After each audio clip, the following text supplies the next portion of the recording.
ഈ പണവും സ്വത്തുമൊക്കെ കുറയുമ്പോഴേ നമ്മളൊക്കെ വല്ലാണ്ടങ്ങ് വിഷമിച്ചു പോകും.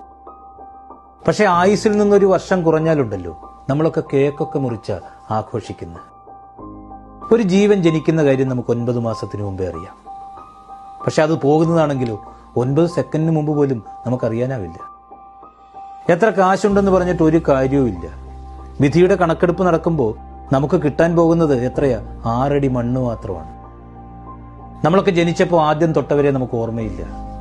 അതുപോലെ തന്നെ അവസാനം തൊടുന്ന പരിചിതനെയോ അപരിചിതനെയോ ഒന്നും നമുക്കറിയാനും കഴിയില്ല.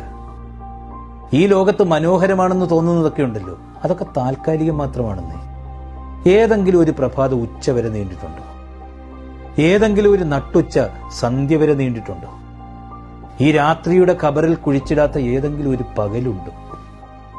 പിതാവിനും മാതാവിനും ജനനത്തിനും പ്രണയത്തിനും വിരഹത്തിനും വിവാഹത്തിനും സമ്പാദ്യത്തിനും സന്തോഷത്തിനും സങ്കടത്തിനും സംസാരത്തിനും നിരാശയ്ക്കും പഠനത്തിനും അറിവിനും ജീവനും വിശപ്പിനും മരുന്നിനും കർമ്മത്തിനും അധ്വാനത്തിനും സൗഹൃദത്തിനും ആകാശത്തിനും വെളുപ്പിനും കറുപ്പിനും മരണത്തിനും കല്ലറയ്ക്കും ഓർമ്മയ്ക്കും ഇതെല്ലാം കൂടിയുള്ള ജീവിതത്തിനും 3 അക്ഷരമാണുള്ളത്.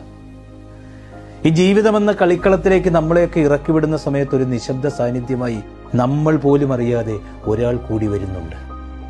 പല കുറി നമ്മൾ ജയിക്കുമ്പോഴും അന്തിമ വിജയം മരണമെന്ന ആ നമ്മുടെ നിഴലിലാണ്. എന്നെങ്കിലും ഒരിക്കൽ ദൃഢമായ നമ്മുടെ ഈ കാലുകൾ പതിയെ പതിയെ തളരാൻ തുടങ്ങും. അവയവങ്ങളുടെ പ്രവർത്തനങ്ങളുടെ വേഗത കുറയും. മനസ്സെത്തുന്നിടത്ത് ശരീരം എത്താതെ ഇരിക്കും. ആശുപത്രിയുടെ മഞ്ഞ വെളിച്ചത്തിൽ കുറെ യന്ത്രങ്ങൾക്കിടയിൽ അപരിചിതമായ മുഖങ്ങൾക്കിടയിൽ ഒറ്റപ്പെട്ടു ഏറെ ഏകാന്തത അനുഭവിച്ച് ഒന്നും ഉരിയാടാനാവാതെ മൗനം നൊമ്പരമാക്കി മരുന്നുകളോട് പ്രതികരിച്ചുമില്ലാതെയും നിസ്സഹായനായി കിടക്കുന്ന ഒരു സമയം വരും. നേടിയെടുത്തതും വെട്ടിപ്പിടിച്ചതും നമ്മുടെയൊക്കെ ഇണക്കങ്ങളും പിണക്കങ്ങളും എല്ലാം തീരുന്ന ആ ദിവസം.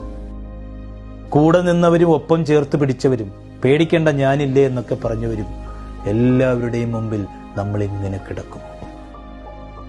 മഴയോ വെയിലോ കാറ്റോ തണുപ്പോ ഒന്നും ഏൽക്കാതിരിക്കാൻ നമ്മൾ ചവിട്ടിയ മണ്ണ് നമ്മുടെ മുകളിൽ വീഴുന്ന ഒരു ദിവസമുണ്ട്. ഈ ഓട്ടങ്ങളെല്ലാം അങ്ങ് അവസാനിപ്പിച്ച് എല്ലാ തിരക്കിൽ നിന്നും അകലുന്ന ഒരു ദിവസം. ജനനം തന്നവരുടെ വാത്സല്യവും കൂടപ്പിറപ്പുകളുടെ സ്നേഹവും കൂട്ടുകാരുടെയൊക്കെ സ്വാതന്ത്ര്യവും ഗുരുക്കന്മാരുടെയൊക്കെ അനുഗ്രഹവും പങ്കാളിയുടെ കരുതലും മക്കളുടെയൊക്കെ കൗതുകങ്ങളും അയൽവക്കക്കാരന്റെ ആഭിമുഖ്യവും ഒക്കെ ഉപേക്ഷിച്ച് നാം പോകുന്ന ദിവസം. ശരീരത്തിന്റെ ഈ തടവറ ഭേദിച്ചുള്ള ജീവന്റെ പറക്കലാണത്. ഒരു നിമിഷത്തെ ഞെട്ടലാണ്, ഒരു മണിക്കൂറിലെ ആശങ്കയാണ്, ഒരു ദിവസത്തെ ദുഃഖമാണ്, ഒരു വർഷത്തെ ആചരണമാണ്, ഒടുവിൽ മറവിയിലേക്കുള്ള മടക്കമാണ്. നമ്മളെയൊക്കെ ഇങ്ങനെ പെറുക്കിക്കൂട്ടിയെടുത്ത മണ്ണിലേക്ക് നമ്മളെ തിരിച്ചേൽപ്പിക്കുന്ന ഒരു പ്രക്രിയ. ശരീരം മരണത്തോട് ചോദിച്ചു, നീ വരുമ്പോ എനിക്ക് എന്താണ് ഇത്ര വേദന? മരണം മറുപടി പറഞ്ഞത് ഇങ്ങനെയാണ്, നിന്റെ ജീവനായ ആത്മാവിനെ ഞാൻ വേരോടെ പിഴുതെടുക്കുകയാണ്. നിനക്കുണ്ടാകുന്ന തീവ്രമായ നഷ്ടബോധത്തിൽ നിന്നുള്ള പ്രാണന്റെ പിടച്ചിലാണത്. ഈ ശ്മശാനത്തിനൊക്കെ ഇത്ര നിശബ്ദത എന്താണെന്നറിയാം? വെട്ടിപ്പിടിച്ചവരെല്ലാം അതൊക്കെ അവസാനിപ്പിച്ച് ഉറങ്ങിക്കിടക്കുന്ന സ്ഥലമാണെന്നേ അത്. പറയാൻ ബാക്കി വെച്ചു പോയവർ, വേദനിപ്പിച്ചു പോയവർ, സങ്കടങ്ങളെയും സന്തോഷങ്ങളെയും ഒരുപോലെ ഹൃദയത്തിലേറ്റിയവർ, സ്നേഹം വിളമ്പിയവർ, വെറുപ്പിന്റെ സിദ്ധാന്തം മുറുകെ പിടിച്ചവർ, നിറവേറ്റാത്ത ആഗ്രഹങ്ങളുടെയും ബാക്കിയായ പ്രതീക്ഷകളുടെയും സ്വപ്നങ്ങളുടെയും എഴുതപ്പെടാത്ത പുസ്തകങ്ങളുടെയും ഇനിയും പാടാത്ത പാട്ടുകളുടെയും കണ്ടെത്താത്ത കണ്ടുപിടുത്തങ്ങളുടെയും അടയാളമായി മീസാൻ കല്ലുകൾ അവിടെ കുത്തിവെച്ചിരിക്കുന്നു. നമുക്ക് പ്രിയപ്പെട്ടവരുടെ ശേഷിപ്പുകളുടെ താൽക്കാലിക കലവറയാണത്. ഈ പ്രിയപ്പെട്ടവരുടെ കുഴിമാടങ്ങൾ നമ്മുടെ ഹൃദയാഴത്തിൽ എവിടെയോ ഉണ്ട്. ആരുടെയെങ്കിലുമൊക്കെ ഓർമ്മയുടെ ഖബറിൽ നമ്മളും ഉറങ്ങുന്ന ഒരു കാലം വരും. ഉറ്റവരെ നഷ്ടപ്പെട്ടതിന് ശേഷം ഉരുണ്ടുകൂടുന്ന ഏകാന്തത അനിവാര്യമായ വിഷാദ ദശയാണ്. നിശബ്ദത തന്നെ ശബ്ദമായി മാറുന്ന അപൂർവം അവസരങ്ങളിൽ ഒന്നാണത്.